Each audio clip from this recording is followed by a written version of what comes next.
بالحد الأدنى خرج قبل أيام اجتماع وزراء الخارجية العرب الذي دعت إليه السعودية. إدانة إيران نعم، لكن لا لإعلان الحرب في المرحلة الراهنة. وتلك خلاصة نقلها الأمين العام للجامعة إلى لبنان الذي احتوى إلى حين أزمة استقالة رئيس وزرائه. هناك أيضا لم تجد السعودية الحماسة الكافية لخطتها حتى عند أقرب الحلفاء. نزع سلاح حزب الله غير مطروح على الطاولة، سمعها السعوديون من وزير الداخلية اللبناني. نهاد المشنوق أوضح أن المطروح لبنانيا هو الاستراتيجية الدفاعية الوطنية التي يمكن أن يكون لسلاح الحزب دور فيها. كلام كهذا دون طموح السعودية التي تبشر قيادتها بسياسة جديدة لمواجهة نزعة التوسع الإيرانية. يوم كان وليا لولي العهد اعتبر الأمير محمد بن سلمان أنه لا يمكن التفاهم مع النظام الإيراني لأنه قائم على أيديولوجية متطرفة ويريد السيطرة على العالم الإسلامي. والآن ينقل الرجل الحرب الكلامية بين البلدين إلى مرحلة جديدة من التصعيد.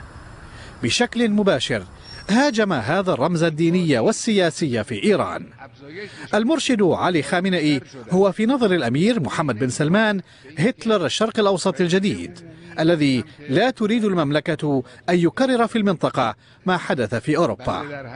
تصريحات غير ناضجة ومثيرة للضحك، هكذا ردت طهران. يقول المتحدث باسم خارجيتها إن ما يسميها مغامرات بن سلمان وتدخله الأخير في الموضوع اللبناني أزعجت حلفاء السعودية التاريخيين. ولي العهد السعودي كما بدا لبهرام قاسمي يمشي على خطى ديكتاتوريين في المنطقة. انضم إلينا من طهران حسن أحمديان أستاذ دراسات الشرق الأوسط في جامعة طهران، ومن باريس خطار أبو دياب الباحث في المعهد الدولي للدراسات الجيوسياسية. أستاذ خطار، أبدأ منك، إلى أين تتجه هذه النبرة التصعيدية الكلامية التي تعلو بين حين وآخر بين الجانبين؟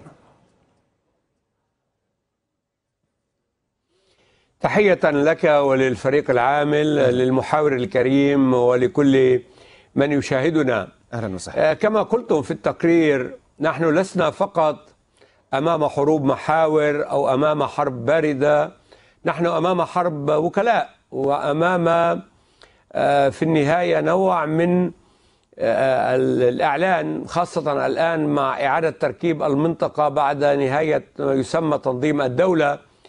هناك شعور بهذا الفائض من القوة عند طهران وبهذا الانطباع